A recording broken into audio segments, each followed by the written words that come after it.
principal, vice principal, representative from the Ministry of Education, our feature speaker today, Mr. Paray, other specially invited guests, most importantly, our graduating class of 2022. Let's give them a round of applause, please. Now, as I walked in here this evening, I noticed there were no uniforms, and everyone was in their best. So I realized that the graduation ball is on for this evening as well, which is good. I think it's a nice, unique way. You're already here, and it's a celebratory day. And I think your graduation ball will top off the event in terms of making it a memorable one for you. So fellas, I feel you all could get up and give these ladies a round of applause for the beautiful gangri, the dress that they have today. Come fellas, get up and give them a round of applause. Don't be shy. All right.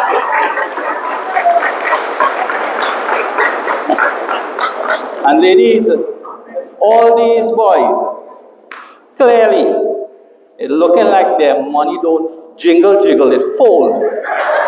Right? So we're in a good place. It's very nice to be back in Mayaro Secondary. My last visit here in terms of a graduation, I suspect, was sometime in 2019. So it's good to be back out in the open. It's good to be back out a bit maskless. As you know, the mask mandate will be down from next week, Sunday. So you will have a little more freedom to participate. But as you know, you be a little careful in crowded spaces, places that are not well ventilated. Keep on your mask when you have to. Let me say that, you know, part of the job of the MP's office for the last couple of years in dealing with our secondary schools, one of the messages that I carry is the importance of the pursuance of science and mathematics, engineering, the study of sciences. And for that, we promote a bit of the conversation. You know, we get into the schools. We're just not here to do the photo op, but it's about planting a few seeds in the minds of our children of the importance of pursuing sciences. I'm not going to say don't pursue anything else, because the way how the world is today, science plays a very integral part in every aspect of life, even in the arts and humanities and business and fashion and music. There's a huge role for that. So as we move forward, I want parents to continue to encourage our children. Mayaro has a bright future. Do not let anybody tell you that we do not have a bright future. As Member of Parliament, I can tell you as well, even if the national community is struggling, we have good partners, we have good corporate partners in Mayaro. We do have a community that is full of resources, natural resources. All we need is the entrepreneurial skills. All we need now is for you, who when you go out into your tertiary programs and you look at opportunities to do business in science, do business in any other opportunity to fix problems here in Mayaro, we'll make a very thriving economy for you to grow, for you to get married eventually, for you to raise your families in a wonderful community. Do not ever let anybody tell you, because we from Mayaro, we less than anybody else. I have an engineering degree, I have 4 businesses, and when I travel to Houston, the first thing they ask me across the is if crab running. Or is the fish we pulling? They suspect because I grow in Guayagüeyari, I born in Guayagüeyari, I must know when crab running and what kind of fish we pulling in sale.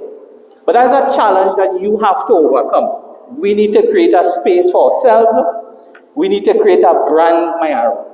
So wherever we go, right now we have a bunch of national basketballers across the road. We've now cut the ribbon for the new basketball courts, the tennis courts across at the resort center. When you have these facilities, we have to make the best use of it. And you are the future for Mayaro, all of you sitting here. And the message that I wanted to take away from all this conversation, I won't be very long again. There's something, I want to plant this in your head, something called orbital shift. Orbital shift is something that keeps us in a place that we don't want to be. There's something called personal gravity. Because of who you are, you can't do it. Instead of because it's you can't do it. Because of personal issues. And when you do get a job and you go into a company, they say, well, we don't do that here either, you know. So it's stuck. And I'm showing the schooling system here. We have bright and wonderful teachers who want to do new things, innovative things. But the ministry says, no, you can't do that. The system says you can't do that. And when you leave the company and you have an industry, the industry says you can't do it. And it stops us from doing things. And then the worst of all, there's something called social and cultural gravity. Because you are of a certain social position, you can't do this and you can't do that. So I want to tell you, my friends, we have to, in this country, at some point in time, you young people have to decide to burn safety bridges and take a leap of faith and do things differently. And sit with your parents and tell them about that. We've suffered, my generation have suffered what you call dogmas, that your parents say, well, oh, you can't do that. I remember I go and tell my mother, I say, Ma, I want to go into the politics. I want to become the MP. You know, she tells me, she says, but you can't talk. She says, you're afraid to talk to people. How are you going to stand up and talk? She say, you're mad, you're crazy. My father said, Paray, you know, business people don't get in politics. You go lost business, you go lost money, you go run your. And I said, no. I wanted to make a change in my community. And I would face whatever challenges come. Yeah, we lost money, I lost business, it happens. I lost half of my friends.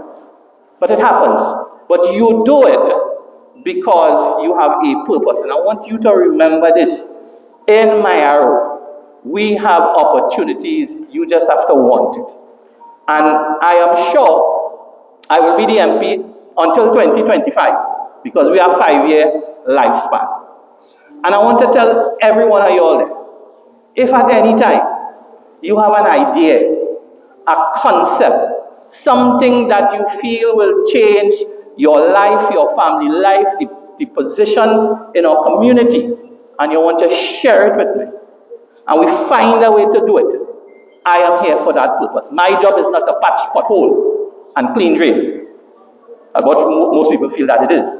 We are here to facilitate the development of life, of living, and culture for Trinidad and Tobago. So ladies and gentlemen, parents, thank you for giving me the opportunity to bring greetings today. Mayaro is my town, it's my community, it's where I live. You have supported me, you have supported my family businesses for umpteen years. This is how I give back. I will always support your children. As I said, I am here, the office of the MPs. Now, when I'm no longer in office, you will find me somewhere. So, boys and girls, thank you very much. Have a wonderful graduation this evening. Have a good holiday, prep for your results, and make wise choices. Thank you very much, ladies and gentlemen.